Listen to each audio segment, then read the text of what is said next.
Still unbelievable shooting night. And again, we play the make miss league game. It's really nice when you're the one making all the shots versus last night watching Utah do what they did. But 56 field goal, 57 3-point percentage, 26 assists, and again Utah S started in this one, 14 to 15. It's just stuff was falling. It was just one of those games. Tatum was in his bag. Schroeder, who knew Dennis Schroeder was good, Bobby? Schroeder isn't just good, he's awesome. And he saved this team this season. You know what? Yeah, he pretty much has. Dennis, this is the I spent some time on Twitter arguing with people about this today. The Dennis Schroeder stuff just seemed to get out of hand. It's like people are expecting him to be a player like that he's never been in his career, not even taking into account that they got him for nothing. And right now, where would this team be without Dennis Schroeder? They would have some serious problems. He's really saved them a lot, in a lot of games. You think of where Pritchard went. If you had to rely on Pritchard, imagine. And then, let's say a G League guy or some cast-off, you'd be in real trouble at point guard. And, before Schroeder got mixed in with the starting lineups, the closing lineups, Marcus Smart was really struggling. And I thought that was one of the great things he did was take the pressure offensively off Smart, let him be who he was in 2020 range there when Kemba was rolling and you had Hayward and that kind of stuff. The more I watch this team, I don't think they're the exact same roster, but the feel around this team to me is starting to resemble 2020 a little bit. They don't have the talent that team did, but it's starting to fit together in a very cohesive way. They're playing off each other well. The offense is coming alive. I didn't expect any offense even resembling this year. So even if it's just a spot thing, the fact that they're capable of this is impressive. And obviously it stems from Tatum. It stems from Schroeder playing at his best. But to get guys like Cantor, Freedom rather, you have Grant mixing in here, Smart having solid offensive games. Yeah, I don't want to go there this early in this conversation because I don't want to make this about that yet. But the one thing they've had a difficult time doing is fitting Jaylen Brown and Jason Tatum together right now. That's when you talk about cohesion, the one bump in the road they've had when they tried to integrate Jaylen back in and when he was playing before. We haven't seen that yet from this team, figuring out the best way to maximize those guys together on the floor. Haven't gotten that, but you have seen great other combos for out of other people. You like Smart and Schroeder a lot. Obviously, Smart and Rob, that's their best two-man duo on the team, just in terms of net rating. I think they're eighth in the league as a two-man pair. Those guys, they're a top 10 team. They're a top 10 pair in the league. I can't remember exactly where. But yes. Yeah, they were up there. Yeah, they're up there. There are some good combos there. And again, I don't want to make this about Jaylen yet. That's oddly enough, that's an area they're struggling right now. And then what the rotations will be when he comes back.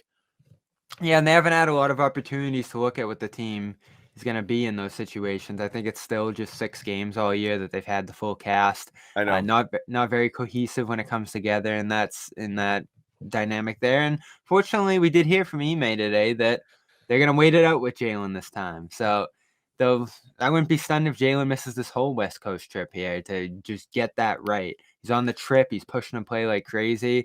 Better to just leave him out of the equation for as long as possible because you're playing well without him. There's no urgency. I know there is on his part for some reason or another, but you have something good going here. I don't think there's any rush to integrate Brown. You still have upwards of 60 games left in this season. There's a good rotation rolling right now that you like with Schroeder closing, Grant mixing in with the starters, Horford playing great when he's out there. So, I like what they look like without Brown right now. And that's not to say they're better without Brown to do that kind of thing, but these guys have had the opportunity to mesh. And you're right. You think of, what are we talking about now with Brown? 2 games on top of 8, so 10 games without Brown with the hamstring plus another with the knee. So that's 11 games that they've been without Brown this season. As many games as they've had him, they've not had him, and they've had a lot of opportunity here to create good, solid rotations without him. And I want to see it keep rolling. The record's really good. I don't have it off the top of my head. They played well in that stretch without him the last time. Now a win and another great offensive performance the game before this in Utah. Something's clicking. I don't know if it's a case of just Brown and Tatum not being able to mesh out there at the same time. And like I said, I hate going there because it feels like it's an unnecessary hot take. It's just an observation. That's when you're talking about meshing, that's the one thing we haven't seen yet. As you started mentioning it, but what you have seen is they've unlocked a few things.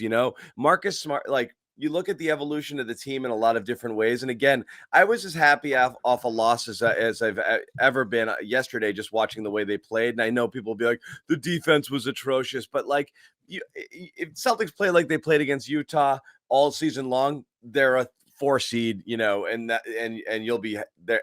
I mean, you'll be satisfied with that effort, night in, night out. But you've unlocked a couple of things. Marcus Smart's clearly getting better at this as the season goes on. He had a really rough first few weeks as he was figuring out who he was supposed to be on this team and in this offense. And again, since the Smart comments, and they mentioned it a bunch on the broadcast, I mean, since that, Smart has played a lot better. The offense has run through him a lot more. Tatum has gotten better. Brown hasn't really been around for it. Things have improved, but he's gotten better. Richardson has gotten better. Cantor, who was on mothballs, all of a sudden is useful. Rob is starting to look. I know he's missed some time. These few games, even though he didn't have a good box score tonight, he's looking more springy and active, much more like last year's Rob, just in terms of the way he's moving. A lot of things are happening that are good. You just got to get Brown in there. You got to get Brown healthy, and you got to figure out what this team's going to be with him in there. Yeah, and I think a good proxy for Brown would be Josh Richardson. I wrote about him today. I think he's filled that role well in terms of how you can fit next to Tatum if you're Brown. Things like he did early last season, sprinkle in some mid-range there, get downhill, get some closer shots to the basket, and move off the ball. That's the things that Brown is going to have to do. We talked a lot about what Tatum and every needs once to in a do while pass the ball every once in a while. Yeah, and we talked a lot about what Tatum needs to do to make those two connect. Just watching Richardson and the way he plays off Tatum, those two have a great dynamic between them, I feel like. It's just a lot of activity by Richardson. He goes and finds the ball, and I think I mentioned this on a past show. He said in the training camp, I was like, what's the key to playing off Tatum? What's the key to connecting with him? And he's like, you got to make yourself available. And when you talk about Brown and Tatum, I think that's something we see on film again and again that Brown doesn't necessarily do, even though he's got the skill set to do it. It's almost like it's a wait for your turn dynamic between the two in terms of running the offense, and that probably bleeds into other guys on the offense too, right? Like, is everyone else looking around like, all right, we're waiting for the Brown possession, we're waiting for the Tatum possession? There's just not real flow or rhythm or pace to the game off one ball handler, off one offensive engine. So I think this year is starting to show us a lot about that dynamic between those two. It's tough, right? Because they're both stars. They're both high-level scorers. They both do it with the ball in their hands. It's going to take sacrifice from one of them, and it probably has to be Brown just in terms of where he is this season because he's been less available.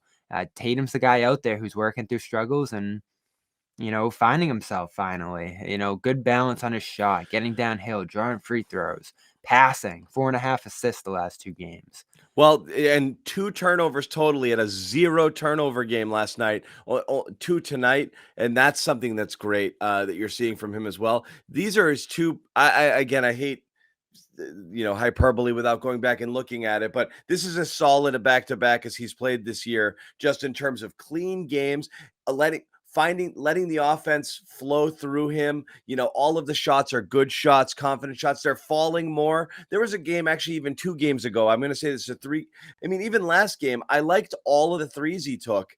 I liked every shot he took. It just didn't fall, which was a bummer. And the 3's still not quite there. He was 4 of 6 tonight. So so he had it. He just went 2 for 11 yesterday. Mm-hmm. But I like that a lot. It's just getting downhill. What did he have? He had double-digit free throws tonight, I think. Yep, 10.5 the last 2 games.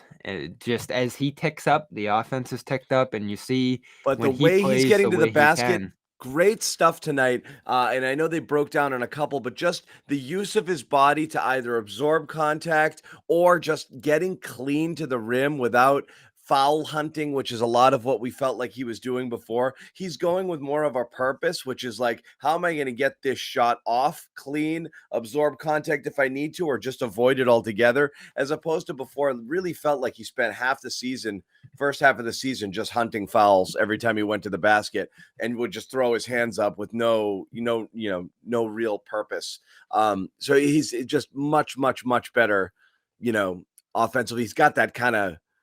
He's got that little swagger back, he's got that thing where it's like, here I come, so The Tatum's body arrows. language, Scal was talking about it. Yeah. It was completely different from the early going here, and Yeah. they set a tone early that if we're gonna have any gripes out of this game, it's probably Ime, right, disrupting it in the second quarter. There, I mean, they Yeah, could but have you know just what though? How many times have we seen it go the other way, right? You get away with a substitution rotation early. You go back to it late, it kills you, and now you've blown the lead and you're entering the fourth quarter. In this case, the bench let a 21-point lead get down to 4 or something, or 2 or whatever it was, and then they went back to the bench in the third quarter and they extended that lead. So they did hang in there. And Rob got himself in foul trouble again. Kind of lack of discipline there on his part, knowing he's really the only big. But yeah, and that actually helped them against they did Nurkic. well. They did well in those Cantor minutes. They did well Yeah. with that unit in there. So in the third quarter, the subs did their job. In the second quarter, they didn't.